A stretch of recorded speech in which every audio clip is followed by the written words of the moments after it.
কর্তৃকারকের শ্রেণী বিভাগ নিয়ে আলোচনা করবো। ঠিক আছে, আজকে ব্যাকরণ ক্লাসে কি আলোচনা করবো? কর্তৃকারকের শ্রেণী বিভাগ।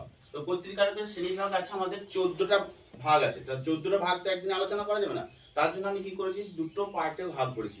যে প্রথম পার্টে আমি কোনগুলো আলোচনা করবো, অর্থাৎ আমাকে দুটো ক্লাস করতে হবে যেহেতু, তাই আমি এখানে আজকে তোমাদেরকে 35 মিনিট পর্যন্ত করাবো। ঠিক আছে, 35 মিনিট পর বাকিগুলো আবার পরের ক্লাসে করাবো। যতটা হবে আমি আজকে ততদূর কিন্তু আলোচনা করবো শ্রেণী বিভাগ সম্পর্কে। ঠিক আছে, তো প্রথমে আমাদের রয়েছে মুখ্য কর্তা। তো মুখ্য কর্তা মানে কি প্রথমে জানতে হবে। যে আমি লিখিয়ে দিলাম যে লেখ মুখ্য কর্তা কাকে বলে, এই যে একটা উদাহরণ দিলাম, আপনারা লিখে নিয়ে স্যার দারুণ করেছে আজকে এতগুলো ভাগের মধ্যে আমাদের 10টা করিয়েই দিল। এটা বড় কথা নয়। তাহলে সব থেকে বড় কথা হচ্ছে যে আমাকে বুঝতে হবে যে মুখ্য জিনিসটা কি, প্রযোজক কথাটার মানে কি, প্রযোজ্য কথাটার মানে কি, তাহলে তুমি নিজেই পারবে। ঠিক আছে, তাহলে প্রথমে মুখ্য মানে কি আমরা কি জানি? মুখ্য মানে কি বলতো, কে বলতে পারে মুখ্য মানে কি? মুখ্য মানে হচ্ছে প্রধান, তাই তো? মুখ্য মানে কি? প্রধান। মুখ্য মানে যে নিজে কাজটা সম্পাদন করবে, যে নিজে কাজটা করবে, যে নিজে কাজটা করবে সেটাকেই বলা হচ্ছে মুখ্য। মুখ্য মানে কি? প্রধান। বুঝতে পেরেছো? মানে যে, তাহলে তোমরা লিখতে পারো যে মুখ্য কর্তা কি, একটা সংজ্ঞার মতো লিখে নিতে পারো যে মুখ্য কর্তা কি। লেখো, আমি বলে দিচ্ছি, আমার সঙ্গে সঙ্গে লিখো। 1 নম্বরটাই ধরো, এটা 1 নম্বর, মুখ্য কর্তা। তো মুখ্য কর্তা কি আমরা প্রথমে জানবো। তাহলে মুখ্য কর্তা কি? যে যে নিজে ক্রিয়া সম্পাদন করে তাকে মুখ্য কর্তা বলে। বুঝতে পেরেছো? যে নিজে ক্রিয়া সম্পাদন করে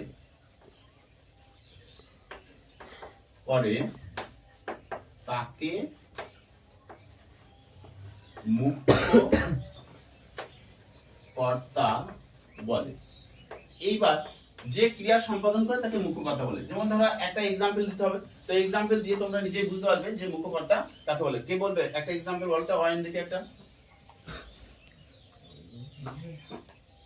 যেমন ধরো আমি বলছি, এখানে অয়ন আছে, আমাদের অর্ক চাঁদ আছে, তো অর্ক চাঁদকে দিয়ে বলছি। যেমন ধরো অর্ক বই পড়ে। ঠিক আছে, অর্ক কি করে এখন? বই পড়ে। তাহলে অর্ক, যেমন ধরো একটা উদাহরণ লিখো, অর্ক বই পড়ে।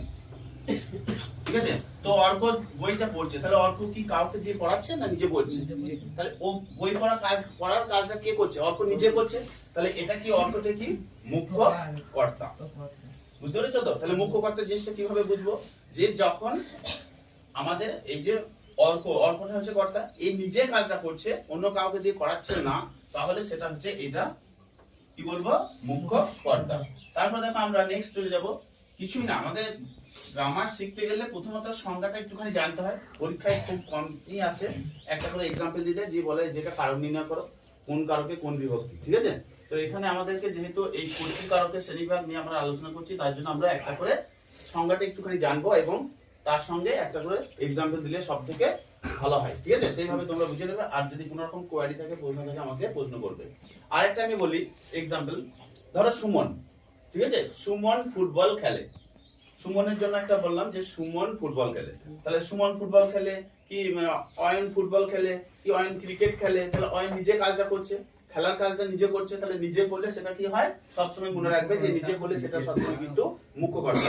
তো মুখ্য কর্তার পর আসছি প্রযোজক কর্তা। নেক্সট আসছে যেটা হচ্ছে প্রযোজক কর্তা। তো প্রযোজক মানে কি?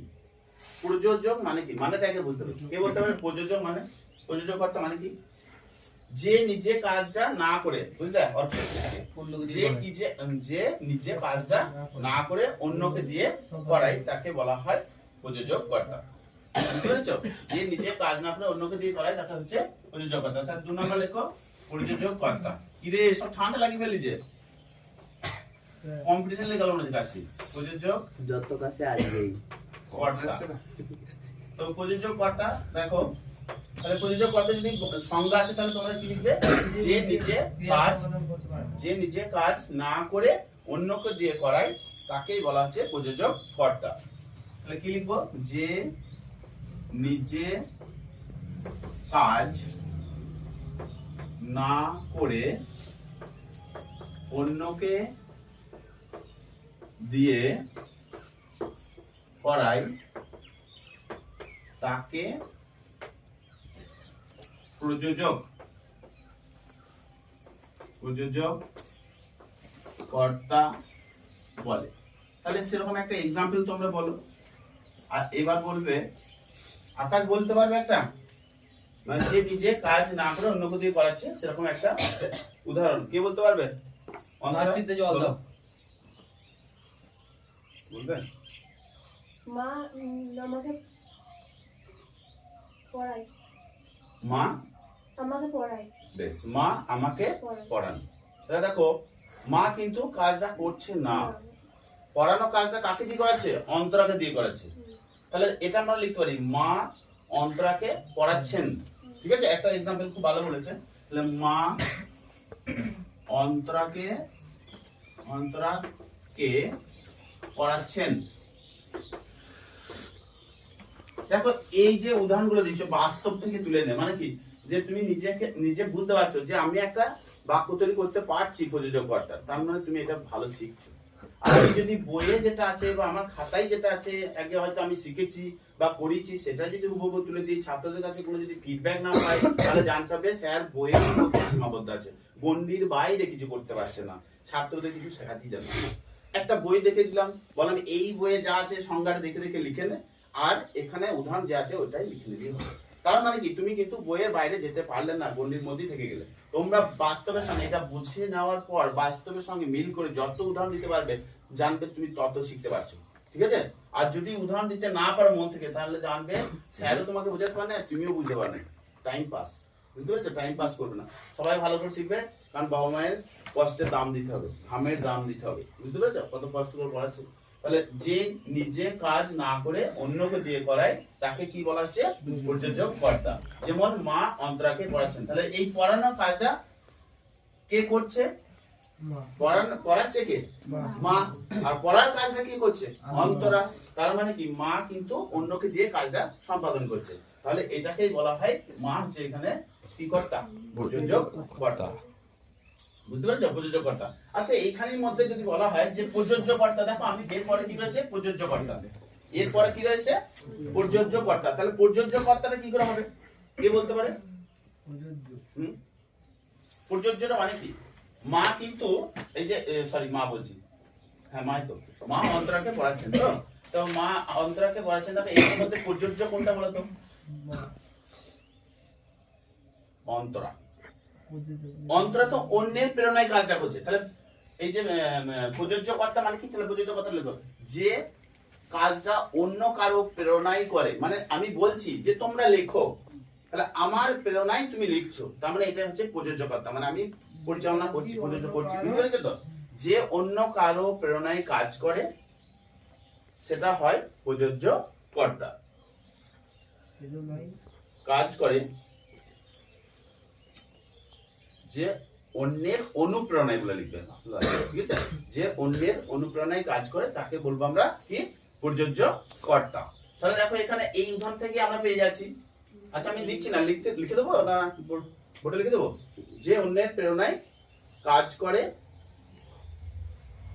তাকে আমরা বলবো প্রযোজ্য কর্তা। আমি এটা লিখলাম না, প্রযোজ্য কর্তাটা মানে এই যে 3 নাম্বারটা, প্রযোজ্য কর্তা। প্রযোজ্য কর্তা যে অন্যের প্রেরণায় কাজ করে তাকে প্রযোজ্য কর্তা বলে। বুঝতে পারছো? যে অন্যের প্রেরণায় কাজ করে তাকে বলেছে প্রযোজ্য কর্তা। যেমন আবার একটা উদাহরণ দাও, চান বলো তো একটা। যেমন বলো মা শিশুকে দুধ খাওয়াচ্ছেন। একটা উদাহরণ দেখো, যেমন মা শিশুকে দুধ খাওয়াচ্ছেন।